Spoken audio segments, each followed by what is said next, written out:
Resolución de conflictos. Maestrante Eric Antonio Flores Escobar, 86-135-91.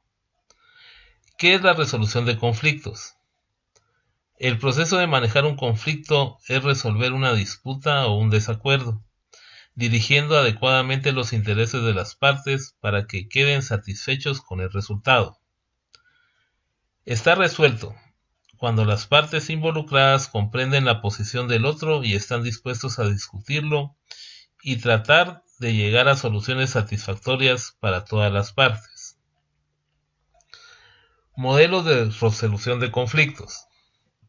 Sociólogos han delineado modelos de resolución de conflictos, entre ellos el modelo de Ryan y Bonoma y el modelo de Lewis e Ian. Modelo de Ryan-Bonoma. Este modelo describe que la conducta de los individuos se da ante dos situaciones y tiene en cuenta dos variables: el interés propio y el interés de los otros. La descripción de este modelo nos indica los siguientes aspectos. Un aspecto es de integración, que implica la colaboración de los sujetos e intenta buscar una solución aceptable por ambas partes. También está el servilismo, que se toma en cuenta cuando los puntos de vista influyen para satisfacer el interés del otro. Está la dominación. El sujeto ignora todo lo concertante a la otra persona. También está la evitación, que pospone el problema. De esa manera se esquivará y no se tomará ninguna decisión. Y por último, el compromiso, que es cuando las partes ceden para intentar llegar a un acuerdo aceptable por ambos. Los estilos son aplicables en diferentes situaciones. Principalmente que ninguna persona se caracteriza por utilizar exclusivamente un estilo al enfrentarse a un conflicto. ¿Cómo manejar un conflicto? Lo primero que se debe hacer es realizar un inventario personal, identificar mi emoción y lo que yo siento,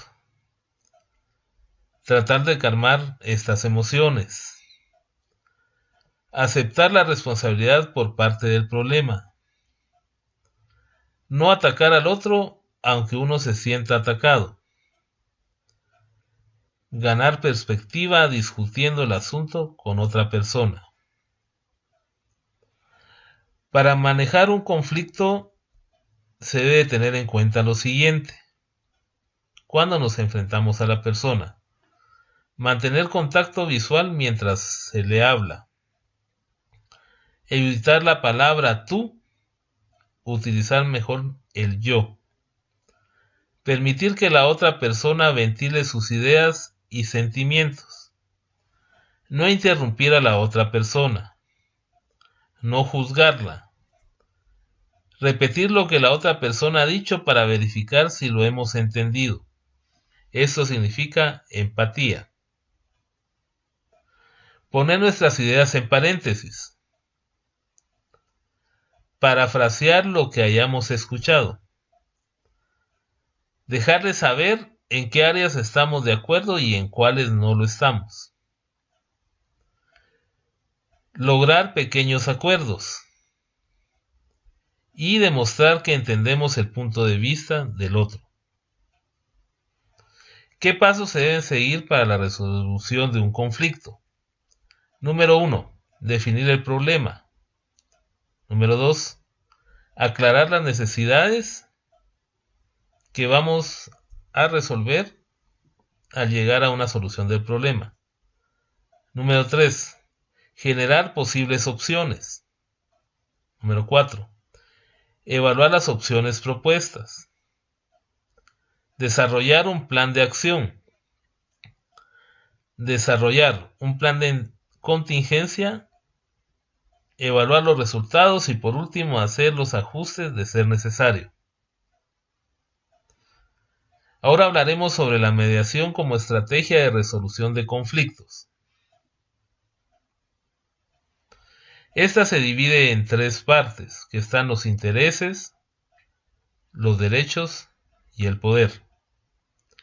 Al hablar de los intereses, nos referimos a las necesidades, deseos y preocupaciones que generan el conflicto. Los derechos van a ser todos aquellos criterios, estándar independientes u objetivos, contractuales, normativos, legales, que nos lleven a lo que va a ser lo justo. Y por último tenemos el poder, que se manifiesta por medio de la coerción, amenazas y protestas. Lo primero que estudiaremos sería reconciliar intereses. Para lograr esto, debe centrarse en los intereses que significan las partes o que quieren tratar de conocer las necesidades, deseos y preocupaciones latentes de una o de otro lado, buscando vías de conciliarlos en la construcción de un acuerdo. Al hablar de intereses, estamos tratando aspectos intangibles de lo que las personas dicen que quieren y el sustento de las posiciones que adoptan las personas. Ahora, ¿qué dificultades encontramos en la reconciliación de intereses? La primera dificultad sería la reconciliación de emociones. Para esto debemos indagar en las preocupaciones latentes, buscar soluciones creativas, intercambiar concesiones. ¿Cómo elegimos la mejor estrategia? En primer lugar, reconciliar intereses de las partes. Determinar quién tiene más derecho. Y determinar quién es más poderoso. Cualquiera de las tres vías generan diferentes costos y beneficios, para lo cual propondremos 4 criterios de comparación. El número 1 sería el costo de la resolución para las partes, la satisfacción de los resultados alcanzados, los efectos sobre la relación entre las partes y la reincidencia del conflicto. Ahora vamos a hablar sobre ciertas proposiciones que se dan cuando estamos tratando de ser mediadores en un conflicto. Resulta menos costoso resolver los conflictos centrándose en los intereses. ¿Por qué? Porque permite realizar intercambios y obtener ganancias conjuntas. Permite resolver los problemas latentes, favorece la implementación del acuerdo y preserva las relaciones entre las partes. Otra proposición valedera es que, descartados los intereses, tratar de recurrir a los derechos. La reconciliación recurriendo a las normas legales engancha menos los aspectos emocionales que recurriendo al poder. La toma de decisiones reduce la incertidumbre. Permite establecer precedentes legales. Y los costos de intercambio resultan menores que empleando el poder. ¿Por qué no se debe emplear el poder? Porque a menudo propicia nuevas disputas. Deteriora las relaciones. Y resulta muy costoso. Pero en otras ocasiones va a ser necesario emplear el poder. ¿Y cuándo se debe emplear? Cuando la otra parte no desea participar en un proceso de mediación. Cuando la mediación se encuentra en un impasse y se han agotado las vías de centrarse en los intereses. Cuando la mediación se mueve hacia el acuerdo final y una de las partes no tiene posibilidades de realizar más concesiones. La satisfacción de los resultados va a depender de lo siguiente: de la medida en que el resultado colme los intereses del planteamiento inicial de la demanda, de la equidad de la resolución y de la equidad del procedimiento, donde se van a observar los siguientes aspectos. Oportunidades que han tenido de expresarse. El control para aceptar o rechazar la propuesta final. La participación en la definición de la propuesta. Y la seguridad de que la tercera parte ha actuado con neutralidad, que en este caso sería el mediador. Al referirnos a la mediación centrada en derecho-poder hacia los intereses, tenemos que observar lo siguiente. No permitir replicar posiciones de amenaza. Solicitar una réplica en la que se incluya una propuesta basada en intereses. No personalizar.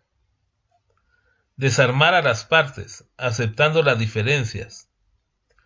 Facilitar el sí y dificultar el no. Intervenir sobre el propio proceso, si está resultando improductivo. Intereses versus posiciones. Los intereses van a ser las necesidades subyacentes de las partes. Las posiciones van a estar constituidas por derechos y el poder, que son demandas de las partes ante aspectos concretos de la negociación. ¿Y cuál es el objetivo de la mediación? Pues la mediación exitosa requiere mover a las partes desde sus posiciones de negociación hacia la discusión de los intereses y necesidades subyacentes.